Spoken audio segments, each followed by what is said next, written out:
Good evening. Welcome to Cryptic Crunch. I am your host, Willow Schuyler. Tonight, I have a special guest for you tonight. So we'll get to it.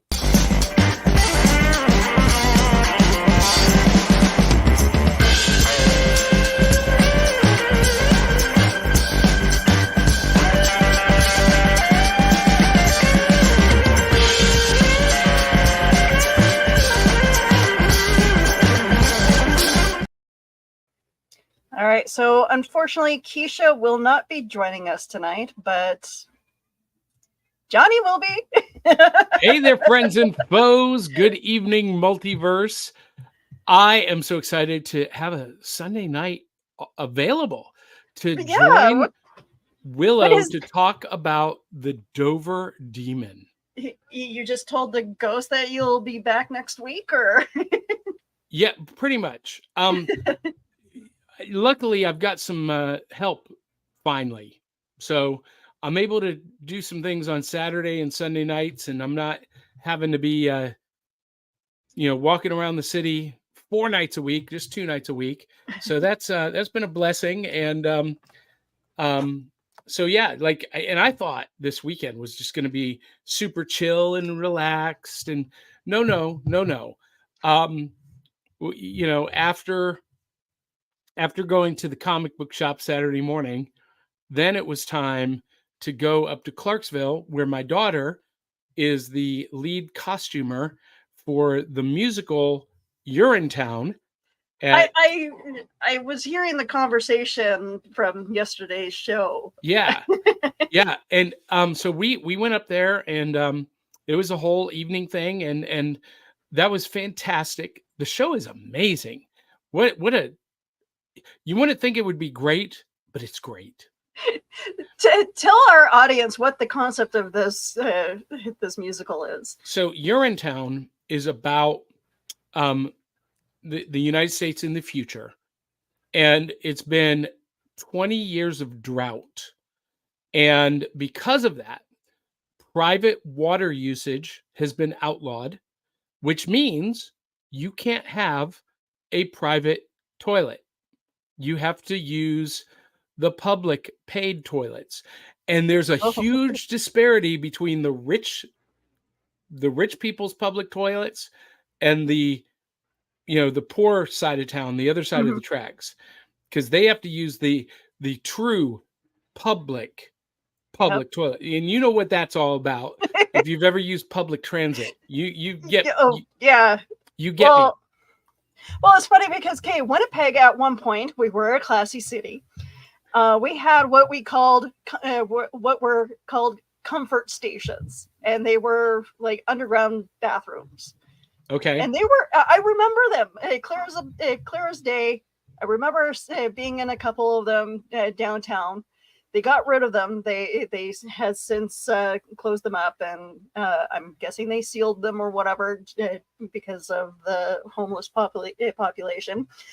But it was like, I came across a few of like the blueprints from them, and they actually kind of look like the TARDIS. There's a couple of them that I'll send you the file. But yeah. Spoiler alert. The poor people of the, what was it called? It wasn't dispensary, but it was station number 9. Oh. They got sick and tired of living under the threat of being sent to Urinetown. Urinetown is where you got sent if you broke the law with public urination, or you couldn't pay, or if you had a what do you call it, not a pirate, but like your own secret toilet that contraband toilet, and so they rise up to overthrow the overlords that basically enforce the pay to pee law. And it was fantastic. It was nominated. I think it might have won the Tony for Best Musical the year that it was released. But I had never seen it until last night. It was great. And then today, went and saw a production of Mozart's Requiem. My wife was singing in it, and full, like, 120 voice choir, full orchestra. It was spectacular. Dude, you just have like a very talented family. Well, I was supposed to be singing in it, and they decided to do rehearsals on Thursday nights. Oh, And Thursday nights are ghost tour nights. That is my performance night. And I could have gone to the dress rehearsal yesterday afternoon and sight read it and performed it today, because I've sung Mozart's Requiem at least twice in the mhm. past. So I know the music, but I didn't feel like that was fair to the other singers who put in Yeah. 8 weeks of rehearsal. So today I was just a spectator, and it was pretty phenomenal. It was nice for a change to sit back and just be, both nights, Saturday night and this afternoon, to just be entertained and not have to be responsible for Yeah. any And, of. and besides, you're like you're taking a year off to recoup from all the Yeah, but I all the gotta tell you, entertainment that you've done last year. well, and for the 30 years prior, and I gotta tell you, I'm getting itchy. I'm getting cabin fever, and but let's it's good let's work on because, that show and bring you back, bring you up to Winnipeg for the Winnipeg Fringe Festival. well, and so that is the thing. When I get restless, when I get bored, when I get cabin fever, I start getting very creative. And I've already written a new show for Ooh, 2025 that I think is going to be the best thing I've ever done. I'm super ooh, excited about it. So I can't I'm wait to hear actually more. I'm actually in development and rehearsal for it, and I'm going to try to launch it in February 2025. Awesome. So, oh, wow, we got lots of comments already. Yeah, we do. So, Dan Hollyfield, hello. Hello, Welcome, Dan. welcome to the chat. We have Carl Witzman. Good evening. Well, he says good evening, Dan. He Good didn't even evening, say Dan. hi to Oh, wait, us. wait. He's saying hello. I think Carl Witzman is the Dover Demon. I'm gonna have to take a look at that shape of head that he has, and he's saying hi to his wife Donna, Carlene. Well, I've met Carl and Donna in person, and trust me, when the book describes the Dover Demon as having a melon-shaped head, hi Carl, love you. I mean, yeah. uh, Yeah, our, and, our friends are having a whole conversation in the chat. and then we have Don Dula. Hey Dawn, how are you? I met her at HoloCon last year for the first time. I will make it my way down there and hang out with you guys one of these days. Well, I promise you. all of the people in the chat right now have one thing in common besides this show.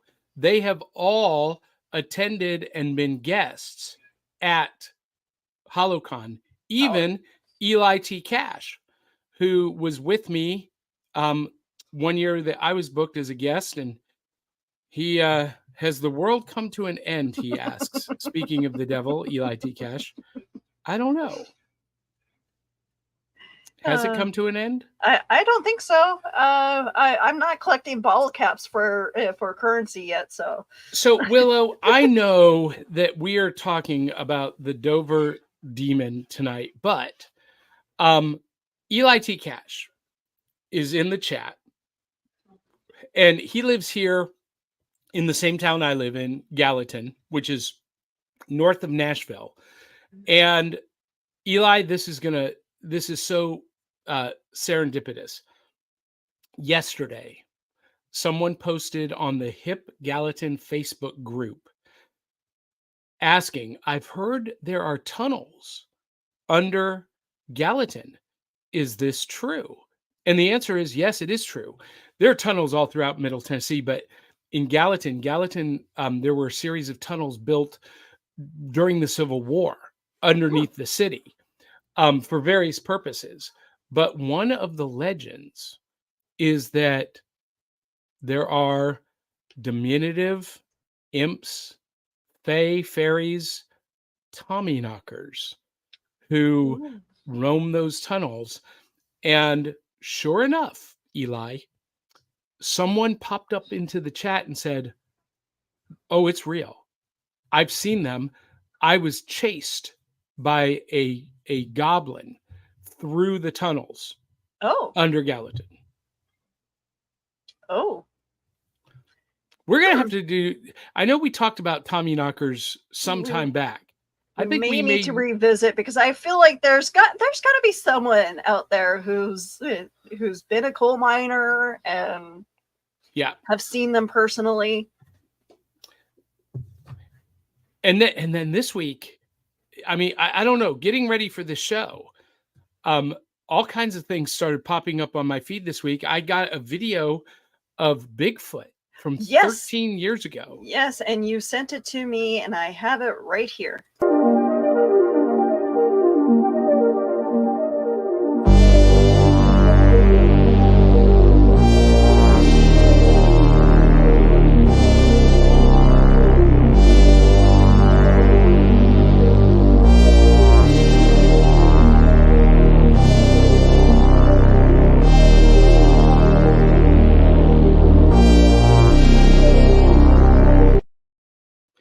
Come on, Willow.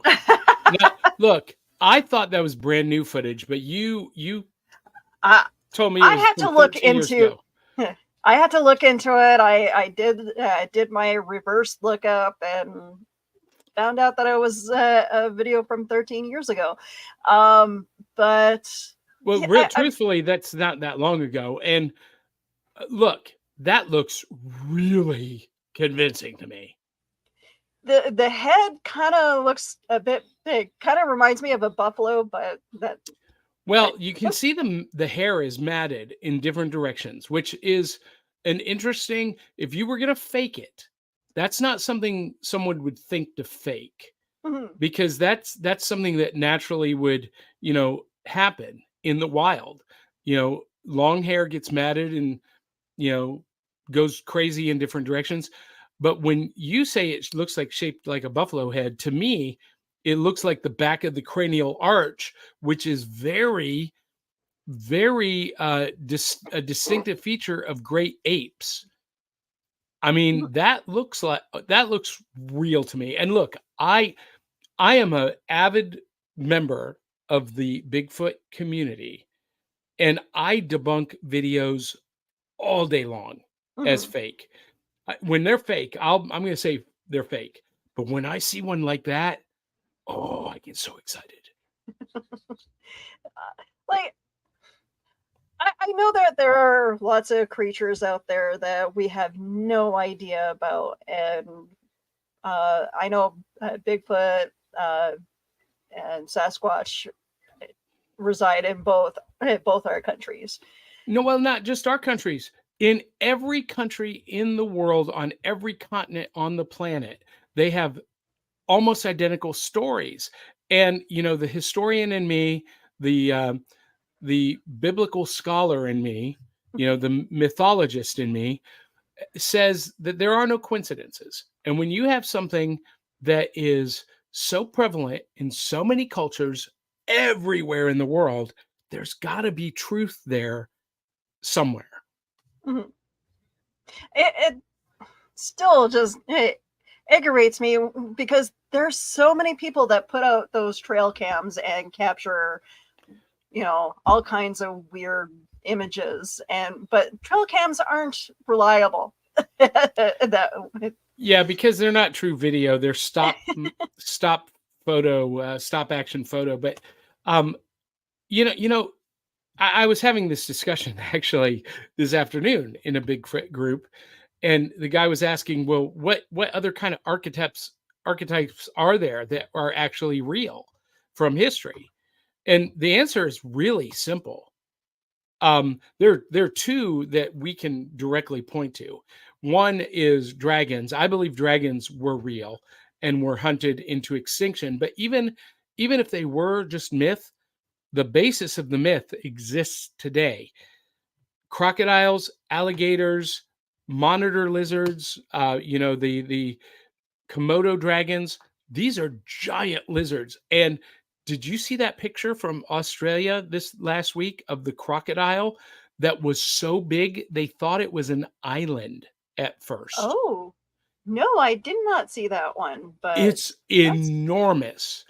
And that's the nightmare fuel that spawned the legends of dragons. But let's put that aside. Let's say dragons are just mythological. Mountain gorillas. Mountain gorillas were a myth. They were whispered in legends, and science debunked their existence by saying the same thing that Sasquatch deniers say. Well, there's no physical proof, there's no hair, there's no DNA samples, there's no clear photographs. And all of that was true about the mountain gorilla. But in 1925, it was proven that they existed. And it took from 1925, Willow, until 1967 when Diane Fossey invested her life's work into documenting the mountain gorilla population. She did a complete census of the mountain, but it was from up until 1925, they were myth and legend. And it took from 1925 to 1967 for them to actually be recognized, cataloged, and indexed as a species. oh, interesting. So I think Sasquatch is in the same category. Well, okay, wasn't there wasn't there like not monkeys, wow, orangutans and other ape-like creatures that escaped a lab at one point in the States? Oh, that's yeah. Oak Just- Island, Oak Island research. But there is an island in Florida that was used as the set for a Tarzan movie during the silent film era, and they brought in monkeys, chimpanzees, and they just left them there. And so the island is today it's inhabited solely by monkeys, and it's called Monkey Island. You can go there and visit. Interesting. Yeah. Okay. I wasn't sure if that was actually true or not. Yeah. Okay. And it does amaze me though that in North America that we don't have wild monkeys like they do south of the border. Mexico, South America, they're everywhere. And like Japan, in the mountains of Japan, the snow-covered mountains, they've got the snow monkeys that thrive in cold weather. And I've never been able to understand why we don't have native or wild monkeys in North America. For that matter, we should have elephants and lions and tigers and bears. Oh my. I don't know. Like the U.S., a lot of your states are overly populated with human. No. No. There's no population problem in the United States. There is in New York, there is in maybe Chicago a little bit, and there is in LA. Those are the dense population centers of the United States, but the rest of our country is wide open, unexplored wilderness. It's a lot like Canada, Willow. Yeah. We're very similar in that regard. Okay. Carl Woodsman says it's odd that we don't have monkeys in Florida or Southern California, at least. I know. Do they observe borders? Are they better at observing the southern border than some of the migrant workers? Or maybe they learn to adapt to their surroundings and are part of the population. I mean, Robin Williams kind of looked a little hairy, if you catch my drift, but I don't know. Oh yeah, Eli is giving us hashtags. Monkey Island, the island, not the video game. Please don't sue. Hashtag Disney. Well, the Monkey Island in Florida existed before the video game, so And is it? I there's rumors, or is there actually another Planet of the Apes movie coming out? oh yeah, next month. I think it's called Kingdom of the Planet of the Apes. Oh, okay. Yeah, Are you a fan? I love the Planet of the Apes Okay. movies. Now, let me preface that though. I love the original Planet of the Apes movies with Roddy McDowall as Cornelius, and just that the original one is maybe one of the top 5 best science fiction movies ever made. The newer ones, the contemporary ones, they have technological improvements, but they lack a lot of the storytelling charm of the originals. Yeah. Will I still go see it? Oh yeah. Oh yeah. I think I enjoy them for like the hard work that people put into it for filming it, and for like the costume work and the makeup. But I don't know. Planet of the Apes was never that type of movie that excites me. I don't know. Well, it's the first movie that left the audience with more questions than it answered, and it demanded that they do sequels that were actually prequels. Hmm. And they went back and they told part of the story in 4 other films. So there were 5 movies total in the original, and this one coming out next month is the 4th, and they're of the new ones, and they're following the same kind of pattern, telling the story how they got, but the new films are dragging it out much longer. In the original series, one movie told the story that 4 movies are telling now. Yeah. That drives me Okay. a little bit crazy. All right. So there's a lot of conversation happening in the chat. Love it. Eli has a few comments that I won't put up on the screen. No. We need to put this one up. He puts hashtag you damn dirty apes. Listen, Charlton Heston, that's a quote from the original Planet of the Apes. Perfect. So Carl Witzman says, so Dover Demon. All right. It's all relative, Carl. We're talking about cryptids and monkeys and giant apes. Yeah. So the Dover Demon kind of took me on an interesting ride around the internet. And I've got to be honest with you, Willow. This is new to me. Until you said this is what we're going to cover, I'm like, what? So I consulted a book that I love called Chasing American Monsters.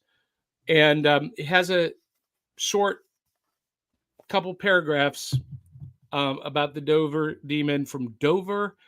What state? Massachusetts. Massachusetts. Or like my mom used to call it, Massachusetts. Okay. That's a common mispronunciation in the United States, by the way.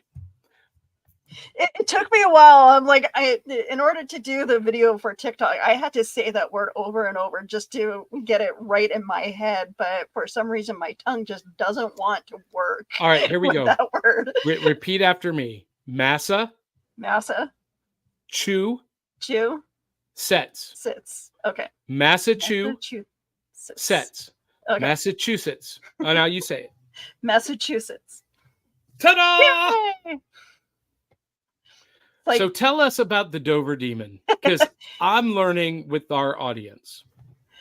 All right. So the Dover Demon is an alleged cryptozoological. Wow, there's a word that I can't say again. Cryptozoological creature that was sighted in 3 separate occasions in the town of Dover, Massachusetts, on Woohoo! April 21st and 22nd, 1977. It I has was remained 7 years old, by the way. ooh, That's the same year Star Wars came out, by the way. I can see why nobody has seen that, and apparently there's something exciting happening with my husband right now. It's a hockey game. It has remained a subject of interest for cryptozoologists ever since then. Cryptozoologist Lauren Coleman was the initial investigator and the individual who named the creature the Dover demon. It was disseminated by the press, and the name stuck. Coleman quickly assembled and brought into the inquiry three other investigators: Joseph Naiman, Ed Fogg, and Walter Webb. All were well-known ufological researchers in eastern Massachusetts, with Webb being the assistant director of the Hayden Planetarium at Boston Science Museum. So yeah, the encounters there's been a couple of them. The Bartlett sighting: the Dover demon was first sighted at night by three 17-year-old boys who were driving through the Massachusetts area when the car's headlights illuminated it. Bill Bartlett, the driver, reported that he saw what he thought at first was a dog or a cat, but upon closer inspection, realized that it was a bizarre, unearthly-looking creature crawling along the stone wall on Farm Street. And I have a picture of his drawing. And although I'll read on further for the Bartlett continued to watch the creature as he reported it to have disproportionately large watermelon-shaped head and illuminated orange eyes like glass marbles. It had long, thin arms and legs with slender fingers, which it used to grasp onto the pavement. It was hairless and had rough, flesh-toned skin, described as tan and sandpaper-like. The creature's appearance was very plain, with no nose or ears, and no mouth was seen. The witness drawings portray its head as having a skull shape, forming the contour of the circle on top, with a more elliptical ending projecting down to include where the nose and mouth would be. The Dover demon was also thought to become invisible or translucent in the night. By day, it hid deep in the forests of Dover, Massachusetts. So there's the Baxter sighting. The creature was sighted again an hour later by John Baxter, who was 15, and Pete Mitchell, who was 13, as they were walking home. He said it was bipedal and ended up running into a gully and standing next to a tree. Barben Traynor sighting. The next day, Abby Barbham was 15 at the time, and Will Traynor, 18, claimed to have seen a similar-looking creature from Traynor's car. On the side of the road, Barben's description matched Bartlett's and Baxter's descriptions, except this time the cryptid had illuminated green eyes instead of red. She approximated its height as about the size of a goat. Investigators attempted to shake up Miss Barham by noting it had green eyes reflected by car headlights, while Bartlett mentioned orange eyes were reflected back at him by his automobile lights. Ms. Barham was steadfast in her description. So, what do you think? So, okay. So, as you were sharing this, I'm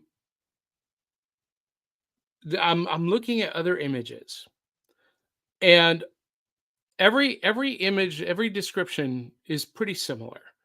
But one thing stands out to me. None of them to me look like a goblin or a fairy type creature.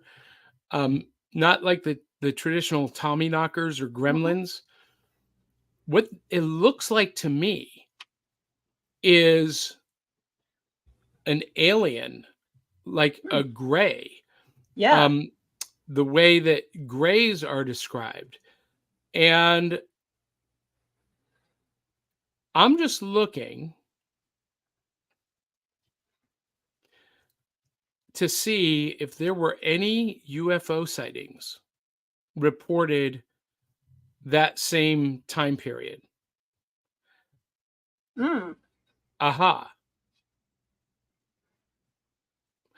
One cryptozoologist site calls it an alien cryptid.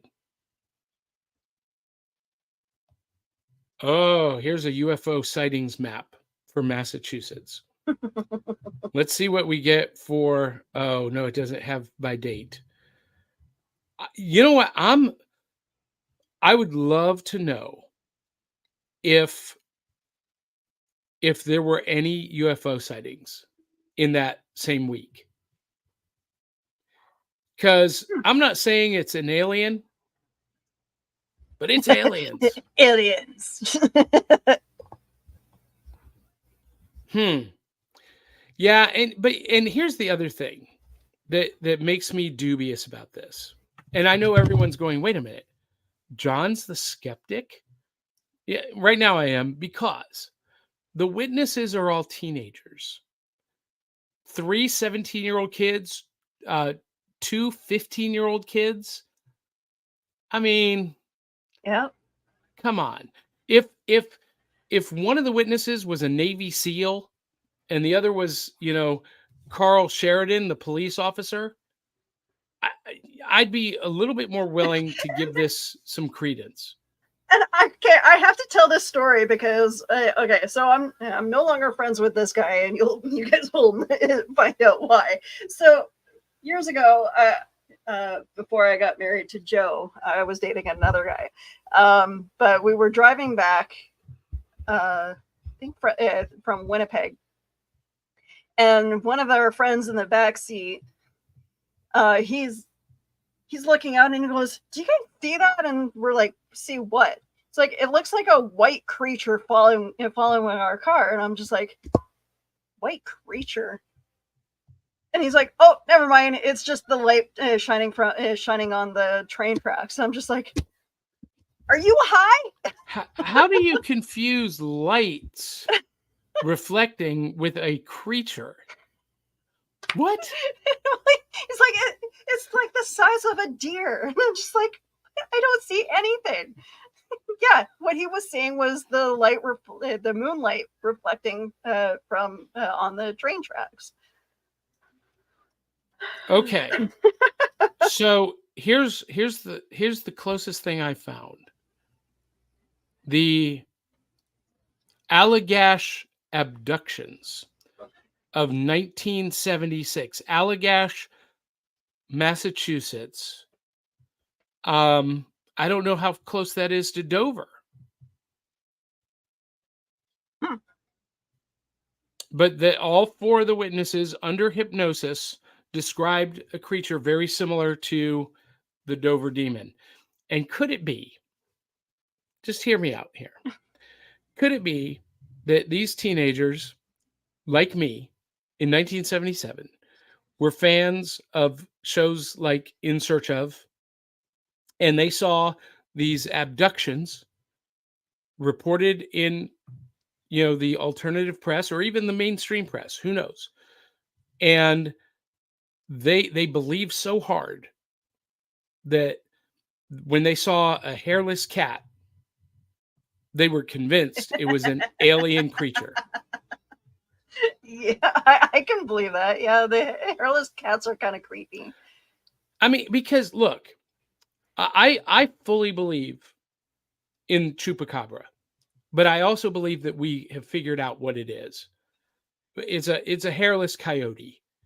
Um, and our friend Daryl, the Geek Gumshoe, did a great episode of Case Files of the Geek Gumshoe, and he pretty much confirmed it's a hairless coyote. Yeah. And I'm okay with that being the case because that's still terrifying. Um, So in this case, I think the Dover demon is someone's Might be house like a, cat, a sphinx cat, or well, okay. There's or also it got loose and it got mange and lost all its hair. ooh. And because mange, you get that scaly psoriasis type of skin. That that's my story. That's what I'm going with. Actually, I kind of agree with you on that. That does sound very familiar. Okay, so on on social media, if you guys happen to follow a cat called Pixel, um, Pixel and Sophie, people tend to think that this cat is a Sphinx cat, and he's not. I'm trying to remember what kind of cat he is. Oh, I'm looking it up right now. I'll try to find a picture of him. He looks like a Siamese. Is he a hairless Siamese? He actually does have hair. That's the thing. Like, Oh, but wait, maybe Sophie is the hairless one. Or no, yeah. So the one is a Siamese. He's got hair, but the other one is, oh wow, Pixel looks terrifying. See, if I saw this cat, because he's got super long canine, yeah, super long fangs, huge ears, and these huge, like impossibly big eyes, and he's got fur on his chest, but it doesn't look like there's any fur on his legs. Um, if I saw this cat in the wild, I would think it was a demon or an alien. yeah. Okay, what I'm. But And yeah, she like puts she clothes puts on him. costume on. Look, look, this cat is horrifying enough. Let's not put clothes on the demon cat. Let's tempt that evil and bring it into our house. I kind of think he's cute. Well, and Carl Witzman says Sphinx cats look like Siamese cats, but put that picture up there again, just for Carl Witzman's reaction. He says, "Holy moly, exactly." Yep. That's terrifying. But I know, like these things, Now like you the thing is, imagine these this things cat. are out there in the wild, and yeah, I can see people thinking that they're alien or cryptids in a way. Um, but yeah, like Yeah, I mean, look, if I saw that in the wild, because I've never seen one of those before, if I saw that in the wild, I would be flipping out. And what is that? There's actually a fox, a breed of fox that is as big as a wolf, mhm. and they sometimes call it a wolf, a wolf fox. Is it has got this big mane that looks like a almost like a lion, and these super long legs, and it looks mean as hell. But it's a friendly little fox. It's not a little fox, it's a big fox. But foxes are incredibly social animals. They love coming up to people and interacting. And yet people spot this thing and they've never seen one before and they think it's a monster. Yep. And misidentification happens all the time in cryptid cryptozoology. So I think the Dover demon is maybe misidentified, but you found something else about a Native I American it legend. it has a connection to Canada. Okay. Uh, so the Dover demon, if you look further, uh, it it'll take you to the Mannegishi. The Mannegishi. Mannegishi. That's just fun to say. Mannegishi. Yeah, it's a native Canadian term of cryptid. Uh, According to one Cree myth, to the Cree mythology, there are two humanoid races, one being familiar human species and the other being the little people. The And Mannegishi. Yeah, oh, sorry, go ahead. and I actually, this is again an example of just about every culture on every continent has stories about little people, not dwarves like we traditionally know them, but like doll-sized, perfectly proportioned people. And those legends exist on every continent. And I mentioned this before. Here in Tennessee, a farmer found a graveyard of what they call American pygmy, um, and some like 130 graves of these small, perfectly proportioned skeletons. So the what is it called in Canada? The Mannegishi. Mannegishi. See, I believe those probably were real, and they've just died out or been hunted into extinction or bred out of existence, or they still exist in small pockets and are living underground in tunnels under major cities in North America today. And the interesting thing about that is there was one spotted in Toronto in underground of all things. And I do have the okay. So I have the picture of that, and similar looks, red eyes, slender body, long arms. Now, I've actually seen a video of a cave explorer who captured this on video. Something very similar to what you're showing. It peeks out from around the corner. The flashlight flashes in its eyes, and it's gone. Like in a split second, it all happens. And again, there's so many stories like this. There's so many legends, not just in the US, but in Europe and all over the world, that I've got to think that there's probably some truth. And have you seen recently? I mean, this is like within the last 12 months. There was an undiscovered tribe discovered. I don't know if it's in Middle Asia or in South America, but of pygmy people.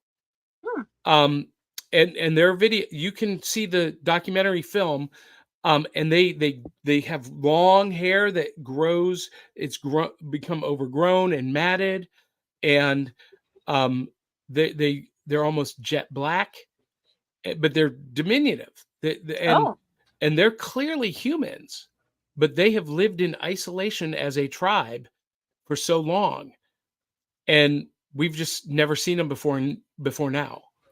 So this stuff is being discovered every day. Yep.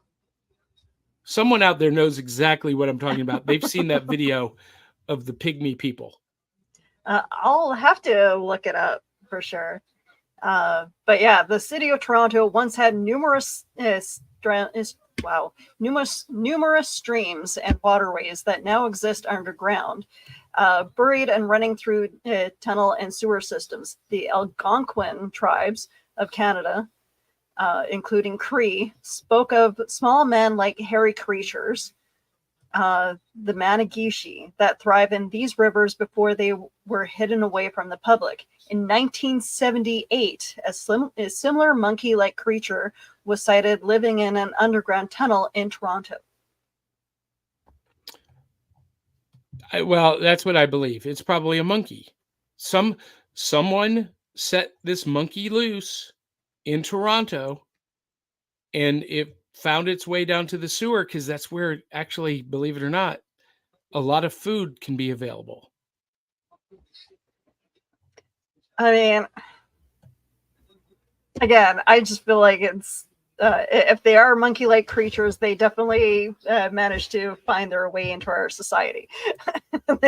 There's lots of weird, hairy-like creatures that thrive in our society.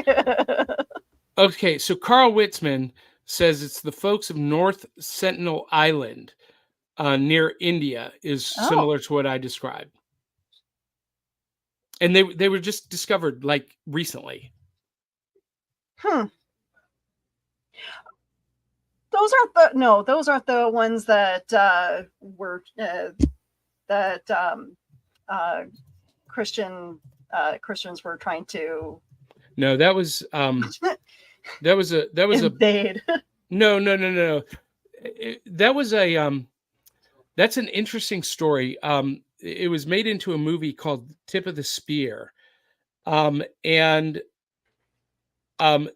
some American missionaries from Tennessee, actually, went to an unreached tribe in, I don't know if it was the Congo or South America. I can't remember where.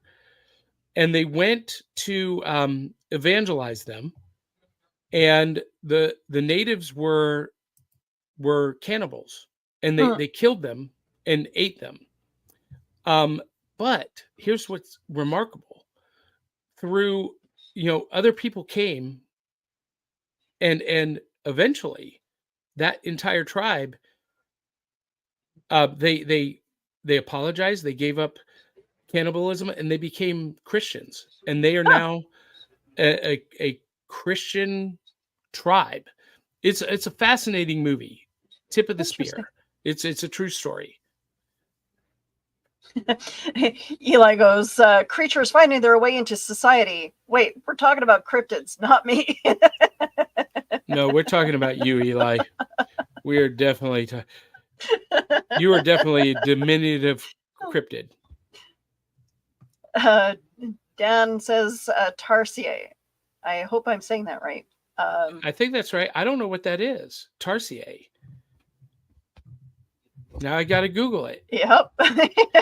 You guys make us Google stuff. Welcome to Cryptic Crunch, where we're going to make you Google stuff. Okay, so they are primates. A tarsier is a family of primates.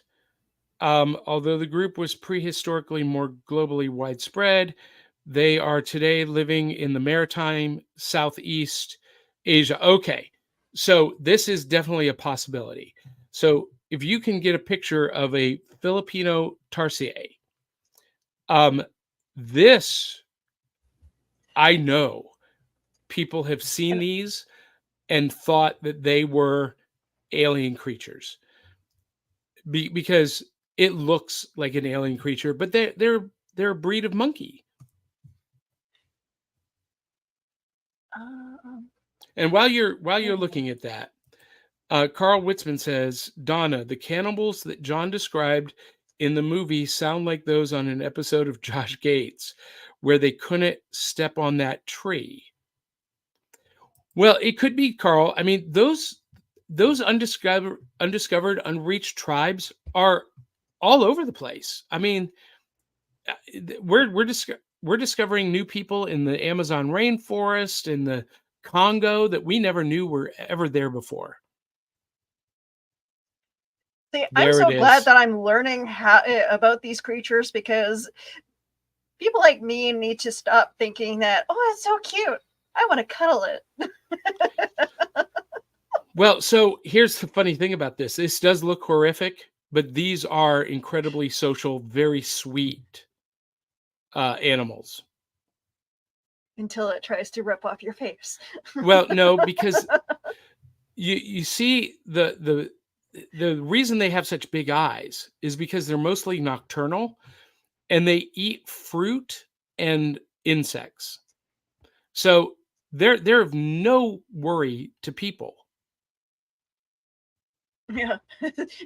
Don says the same thing. I want to cuddle it.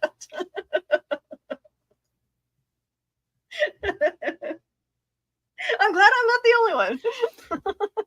So Dan makes an interesting distinction. He says they're non-monkey primates, as Carl said, akin to but not identical to lemurs. They're primates. So they've got an opposable thumb. They can hold a cup or a knife. That's all you need to know.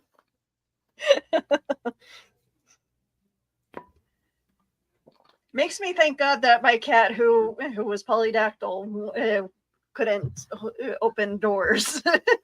Wait, polydactyl. That sounds like a extra, dinosaur. Yeah, he had extra toes. Oh, really? He had thumbs, but he couldn't. He'd open boxes and cupboard doors, but he couldn't open doors. He couldn't figure out. Yeah, you couldn't, because you have to be able to grab. You have to have opposable thumbs to grab and turn, and only very few species of animals have that. Humans, apes, primates, and raccoons, and otters. Yep. Oh, yeah, exactly. They're also known as Hemingway cats. The polydactyl. Polydactyl. I've never heard that phrase. Sounds like pterodactyl. Giant flying lizard birds. Well, I mean, I do have a cat that sounds like one. When he meows. Yeah. That's actually his nickname. Pterodactyl? Yep. I love that. Oh, so while I was Googling. We can cuddle anything. We're humans. That's what we do. Yeah. Yep. That's about right, Dan Hollyfield. Yep. That's why you get stories like Florida man tries to cuddle with an alligator. Listen, I've been watching some Florida man videos, and there's some crazy mofos down in Florida that are laying down with alligators and like kissing alligators on the face. And I'm just like, you people are crazy. Why would you do that?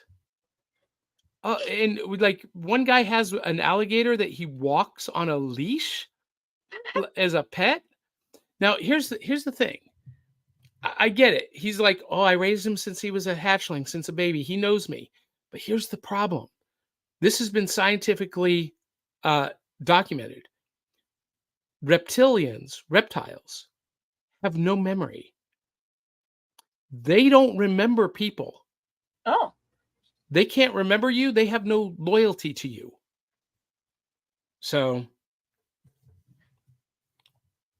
Carl says, sorry. My theory is that heat boils their brains. Thank you, Carl Witzman. But I mean, you'd think that people from Louisiana would have that same issue, but oh, they do. Oh, they do.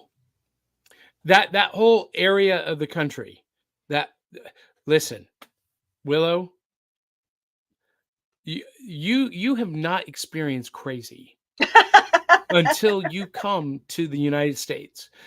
And all of the United States is crazy. But South Florida and South Louisiana specifically, they are certifiable nutbags. See, okay, I'm going to have to say that Canada has her own nutbags.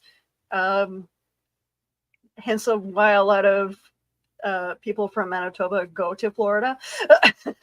Well, exactly. That's the final destination. Oh yeah, Carl. Dan says that's why we have at least two of the fiercest species of predators to ever exist sleeping around our campfires and on our beds at night. So we used to have, my parents used to have a condo in Myrtle Beach, South Carolina. And one night, maybe about 9 or 10 at night, my little brother was out on the swing by the pond. And he's just swinging, it's a big bench swing. And he's just swinging gently. And all of a sudden, he feels the brush against his leg.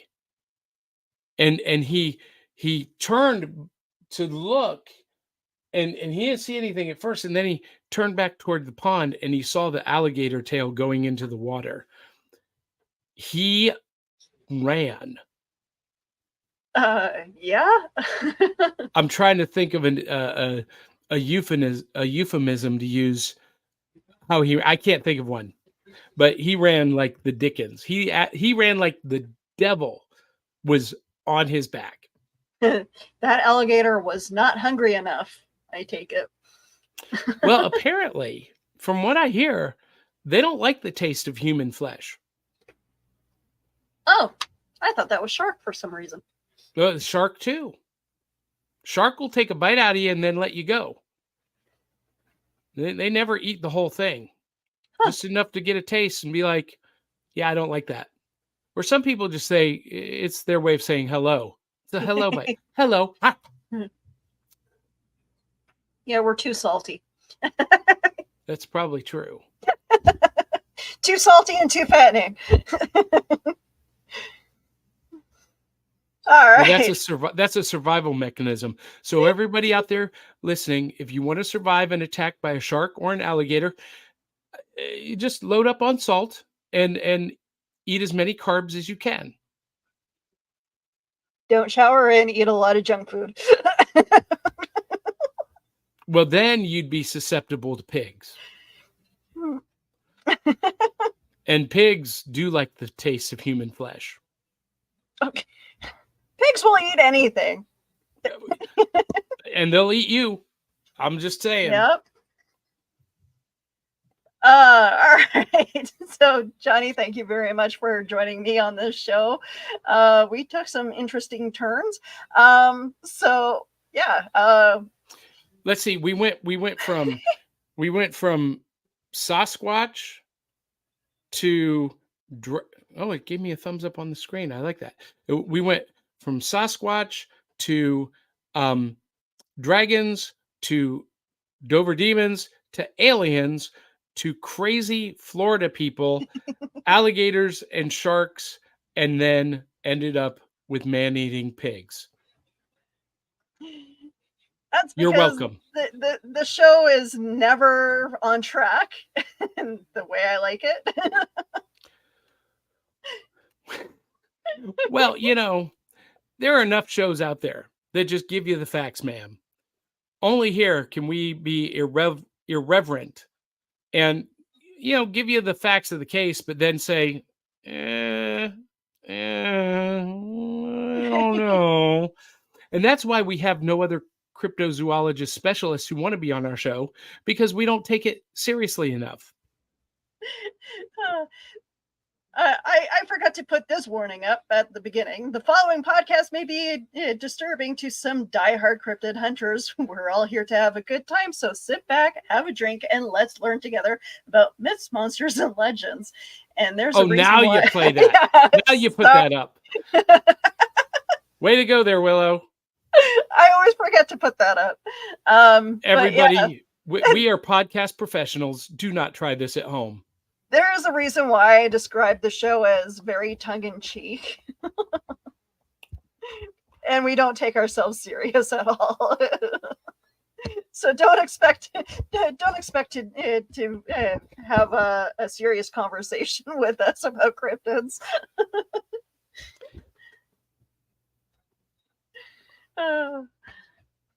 Well, there's so much we could talk about, and Dan Hollyfield has a great comment.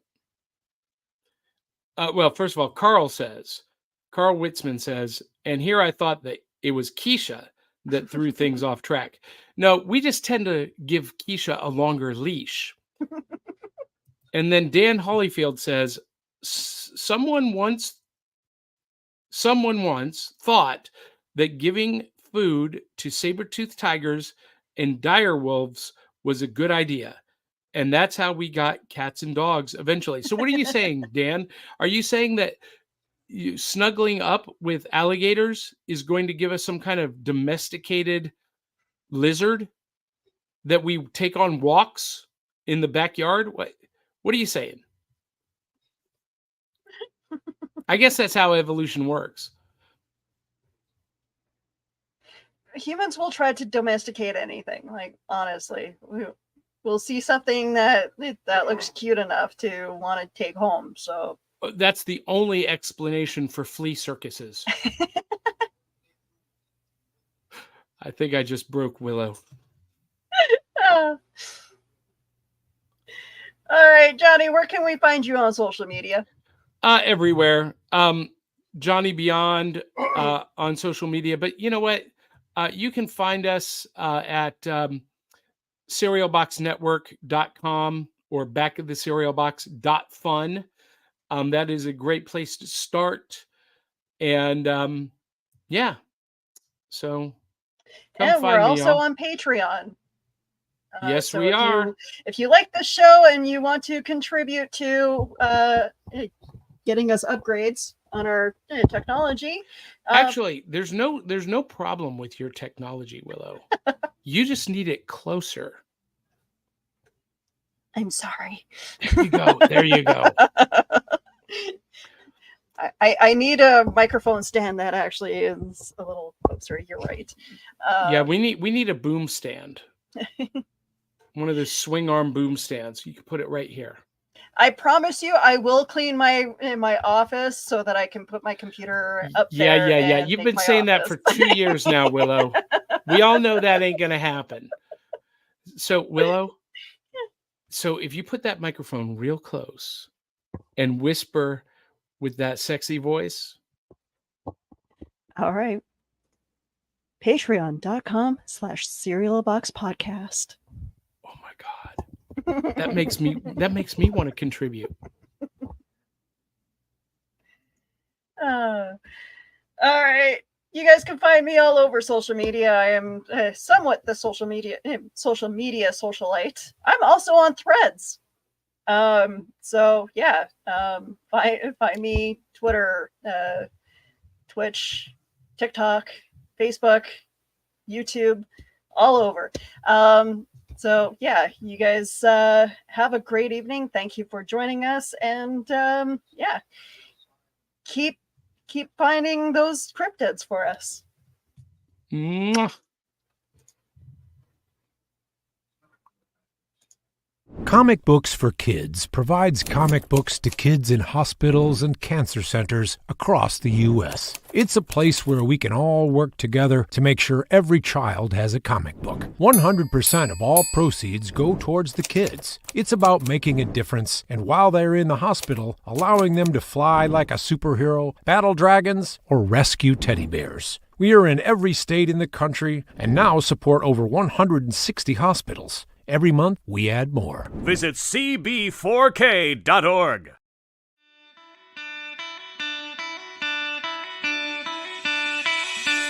It's like Coca-Cola, Levi Strauss, Johnny Carson, and Mickey Mouse.